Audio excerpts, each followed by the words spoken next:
Petrol और diesel के rate कैसे घटते और बढ़ते रहते हैं।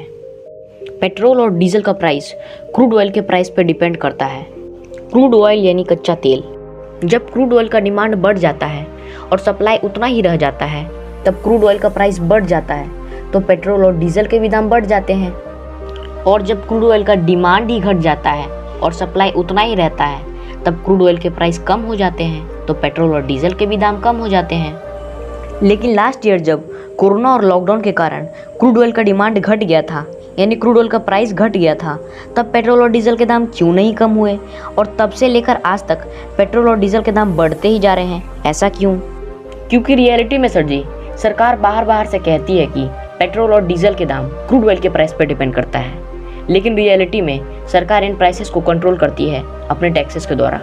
जब क्रूड ऑयल का प्राइस घट गया था, तो सरकार ने अपना टैक्स बढ़ा दिया। अभी रिसेंटली ही सरकार ने सेंट्रल एक्साइज ड्यूटी को बढ़ाया है पेट्रोल पर 13 रुपये पर लीटर से और डीजल पर 16 रुपये पर लीटर से। और कई स्टेट ने अपने वैल्यू एडेड टैक्स को भी बढ़ा दिए, इन पर VAT बढ़ा दिए।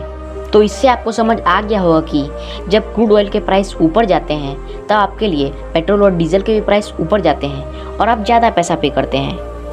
जब क्रूड ऑयल के प्राइस नीचे जाते हैं, तो सरकार अपना टैक्स बढ़ा देती है। आपके लिए पेट्रोल और डीजल के प्राइस फिर भी ऊपर जाते हैं और तब भी आप ज़्यादा ही पैसा पे करते हैं। अगर हम करें तो करें क्या, बोले तो बोले क्या। एग्जाम्पल के लिए दिल्ली के पेट्रोल प्राइस पे चलते हैं, जो कि था 16 फरवरी को। आप 89.29 रुपये पर लीटर पे कर रहे थे, जिसमें से बेस प्राइस अप्रॉक्स 31 रुपये है। सेंट्रल गवर्नमेंट का जो टैक्स है, एक्साइज ड्यूटी, ये इस बेस प्राइस से भी ज़्यादा है एट 32 रुपये पर लीटर। स्टेट गवर्नमेंट का जो टैक्स है, VAT, ये 20 रुपये के आसपास है।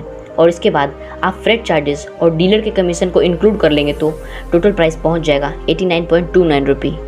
मतलब ये हुआ सर जी, 60% कॉस्ट जो आप पे करने लग रहे हैं, वो सिर्फ टैक्सेस में जा रही हैं, या तो सेंट्रल गवर्नमेंट को या स्टेट गवर्नमेंट को। बहुत सारे स्टेट और सिटी में पेट्रोल के प्राइस शतक पार कर चुके हैं। जैसे भोपाल में 1 लीटर पेट्रोल का प्राइस 109 रुपये के आसपास है। अगर आप पहले से कंपेयर करोगे तो स्टेट गवर्नमेंट ने 5 से 10 रुपये पर लीटर टैक्स बढ़ाया है, लेकिन ज़्यादातर दोष सेंट्रल गवर्नमेंट का है, जिन्होंने 13 से 15 रुपये तक पर लीटर टैक्स बढ़ाया है, वो भी एक साल के अंदर अंदर। 2020 के शुरू में सेंट्रल गवर्नमेंट की एक्साइज ड्यूटी 20 रुपये पर लीटर के आसपास थी। आज के दिन ये 33 रुपये पर लीटर तक पहुँच गई है। यानी सिर्फ एक साल के अंदर अंदर सेंट्रल गवर्नमेंट ने 13 रुपये पर लीटर टैक्स बढ़ा दिया है पेट्रोल पर। और अगर यही चीज़ आप 2014 से कंपेयर करोगे तो ये टैक्स 2014 में 10 से 11 रुपये पर लीटर के आसपास हुआ करता था। यानी सरकार ने 7 सालों के अंदर अंदर पेट्रोल पे लगने वाली टैक्स को 3 गुना बढ़ा दिया। 3 गुना लगान। मोदी जी ये कहते हैं कि आज जो पेट्रोल और डीजल इतना महंगा है, उसके पीछे कांग्रेस की गलती है। ओ भाई, मारो मुझे, मारो मुझे, मारो नहीं, ये मजाक हो रहा है। एक सेकंड यार, मजाक हो रहा है। नेपाल में इंडिया से कम दाम में पेट्रोल मिलता है, 70 रुपये पर लीटर के आसपास। तो बिहार के लोग जो नेपाल के बॉर्डर के पास रहते हैं, वो नेपाल जाकर के पेट्रोल भरा आते हैं। मतलब हालात कितनी ख़राब है, आप समझ सकते हो। और ऐसी बात नहीं है कि सिर्फ इंडिया में ही पेट्रोल के प्राइस शतक पार कर चुके हैं।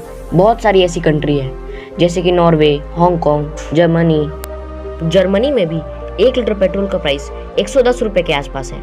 लेकिन वहाँ के लोगों की परचेजिंग पावर भी काफ़ी अच्छी है, क्योंकि वहाँ के लोगों की एक महीने की तनख्वाह 2 से 3 लाख रुपए होती है। तो वो लोग आराम से 110 रुपये पर लीटर पेट्रोल खरीद सकते हैं। लेकिन हमारे इंडिया में आम आदमी की एक महीने की तनख्वाह 20 से 30 हज़ार रुपये होती है।